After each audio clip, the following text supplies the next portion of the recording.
Y en el marco del primer Festival Mirador Centro de Cine aquí en Río Cuarto, que tuvo lugar hasta hace muy poquito, hasta el domingo pasado, Diario de Cultura tuvo el honor de participar primero del cierre. Estuvimos ahí en la conducción del cierre de este festival, pero también el gusto de poder hablar con uno de los padrinos de este gran festival, un gran actor, director, guionista, súper experto en televisión, en cine, como el señor Víctor Laplace, que estuvo en Río Cuarto, muy accesible, muy simpático, como padrino de este festival, acompañando, bueno, la presentación de la película, pero también en numerosas actividades. Un festival que se llenó de talleres, que se llenó de personalidades del mundo del espectáculo, que anduvieron aquí por Río Cuarto. Una de ellas fue Víctor Laplace, que estuvo con Diario de Cultura.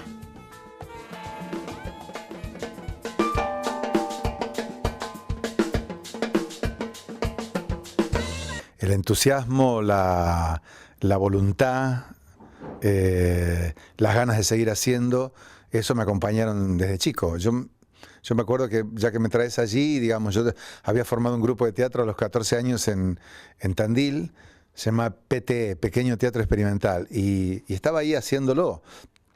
En la Confraternidad Ferroviaria, que era un lugar que nos habían asignado, que era un lugarcito muy chiquitito, muy hermoso, un teatrito, y abajo teníamos un lugar donde hacíamos todo. Y estábamos allí los sábados y domingos, y las horas que, digamos, aparentemente eran para la diversión y el descanso, yo las tomaba para empezar a entender qué era todo el tema del teatro, digamos, ¿no? Y desde allí en más, creo que he sido y soy un hombre de mucha suerte también, porque he tenido mucha suerte en la profesión. Hay mucha gente que sueña y que no logra concretar. Entonces, entre el sueño y la concreción, sí se produce un hecho que tiene que ver con la voluntad, por supuesto, pero que por otra parte es lo que le pasa a no todo el mundo, digamos. Entonces, soy muy agradecido y cada vez que me invitan voy porque siempre pienso lo que me pasaba a mí cuando era chico, ¿no? Cuando veía llegar a los primeros artistas a Tandil y los primeros grupos de teatro, y yo sabía de la importancia que eso tenía y siempre lo tuve. Y creo que fui siempre más federal que capitalino, digamos, ¿no? Vivo en Capital porque soy, qué sé yo, pero soy de Tandil. Y me interesa mucho repartirme todo lo que puedo y bueno, y Río Cuarto no es la excepción, digamos, ¿no? Sí, fue, y siempre vuelvo a Tandil, y que también pude crear un festival de cine en Tandil, que hace ya más de 10 años que está. Promociono mi lugar porque me gusta, porque soy de ahí, porque uno es de donde hizo la primaria y la secundaria, ¿no? Entonces yo, bueno, soy de ahí. Pero también he podido viajar por el mundo gracias a los festivales de cine y algún placer que me he dado de conocer lugares que no hubiera conocido nunca, como Checoslovaquia, Rusia, por trabajo, ¿no? Haciendo una película llamada Debajo del Mundo, con Beda Ocampo y Estañaro, con Bárbara Mujica, Sergio Renán, bueno, nada. Esas cosas que te da la vida cuando uno empieza a transitarla fuertemente, ¿no? Yo tengo más de 80 películas hechas. Y después, con el devenir de los años, me convertí, creo, me voy lentamente decretando director de cine, lentamente, porque empecé en el 99, creo, con El Mar de Lucas, después seguí con La Mina, después hice esta película que la vamos a ver hoy, La Puerta de Hierro, y en el medio hice unos documentales que me gustaron mucho también, que son Angelelli y La Palabra Viva, que es sobre un cura que asesinaron en La Rioja. Hice otro que se llama La Otra Argentina, que es sobre la crisis del 2001, y otro que es sobre el circo criollo, un homenaje al teatro argentino. ¿Cómo ves esta suerte de federalización de la industria audiovisual? Creo que eso es una de las grandes cosas que ha hecho esta ley audiovisual, ¿no? Abrir mucho el juego, no centralizar más en Buenos Aires. Y bueno, yo he tenido la posibilidad de adherir a algunos proyectos que me han llamado. Acá en Córdoba hice Cartas a Malvinas con un joven realizador, que fue muy bien. Una película sobre la guerra de Malvinas, de un padre y un hijo que se carteaban, se mandaban cartas en pleno proceso de la guerra. Después hice uno en Misiones, hice un trabajo muy hermoso con gente de allá.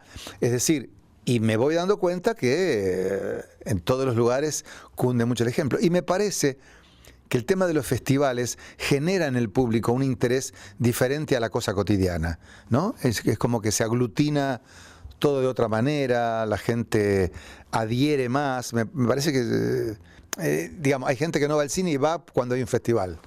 No sé cómo habrá sido esta semana acá, pero mi experiencia es esa, ¿no? Comparativamente con otros cines, quizá por ahí el norteamericano, de mucha mayor espectacularidad, de mucho mayor efecto, el cine argentino sigue nutriéndose de historias para contar. ¿Ese viaje interior te permite nutrirte de nuevas historias? El cine americano provocó varias cosas. Por un lado, grandes películas, y fueron ellos autocríticos en algunos momentos de su historia, que no es fácil, pero también hicieron que hubiera mucha influencia sobre el cine yanqui, y antes sobre el cine europeo, y antes sobre el cine de Bergman, digamos, ¿no? Hemos bebido mucho de afuera, hemos mirado mucho para afuera, sin mirar tanto, excepto algunos momentos de la historia del cine argentino, que han mirado para adentro. Y cuando se mira para adentro, se cuenta la historia propia. Y cuando se cuenta la historia propia, uno cuenta la verdad de lo que cree que pasa en su país. Y ahí me parece que se enriquece la cosa. En ese sentido, creo que ahora, hace ya varios años, el cine argentino ha ido tomando una relevancia muy importante aquí y en el mundo, ¿no? Bueno, de hecho, ha ganado premios en festivales internacionales, muchas películas nuestras. Es decir, se está entendiendo que estamos contando nuestro mundo, digamos, que es muy rico. Pero yo creo que el hecho es hacer y tratar de ser útil en lo que uno hace. Y ser útil conlleva una idea ética de la vida. Entonces yo prefiero no discutir y prefiero hacer. Y en el hacer voy descubriendo también muchas cosas. Por ejemplo, acabo de terminar un trabajo en Tandil sobre fábricas perdidas y recuperadas en el 2002, que lo dirigí y actué.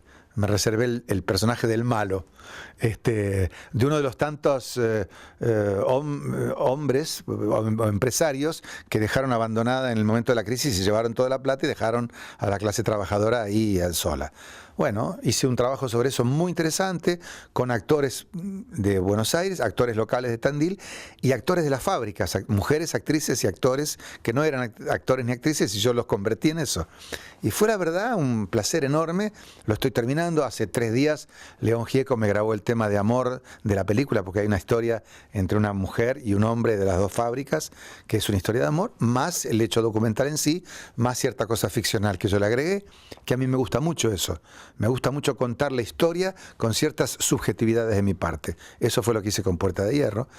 Y ahora... ponerte en el cuerpo, ponerte en Perón, ¿qué significó? Yo cuando había hecho con Esther Goris Eva Perón, me pareció que ahí empecé a pensar que faltaba una película sobre Perón. Y era bueno meterse con lo que me metí, que tiene que ver con lo subjetivo, con la intimidad, con ese hombre que no conocimos tanto, ese hombre que se llevó sus dolores, sus penurias, sus certezas y sus rabietas y se las cayó y también tuvo que otorgar algunas cosas, como estar con López Rega al lado, ¿viste? Y con Isabel, digo, esa vida que vos decís, ¿cómo puede ser que un hombre que pensaba la Argentina y el mundo 50 años antes y hablaba del continentalismo, de Argentina, Brasil, Chile, o hablaba del ecosistema, tuviera esa vida tan chiquitita cuando se cerraban las puertas de Puerta de Hierro, ¿no? Y eso es un tema que a mí siempre me preocupó y traté de ver si lo podía plasmar en la película. También haciendo la película me di cuenta de muchas cosas que no había entendido antes, ¿no? Y me ayuda a crecer. A mí el cine, como el teatro, digamos, me exorcizan cosas que tengo mal adentro o bien, y me hacen llorar lo que no he llorado y vivir lo que voy viviendo, digamos. El cine, el teatro son curadores, digamos, ¿no? Y son, si uno los entiende bien, una manera de generar conciencia en la gente que es muy grande y que hay que ser muy cuidadoso también por eso.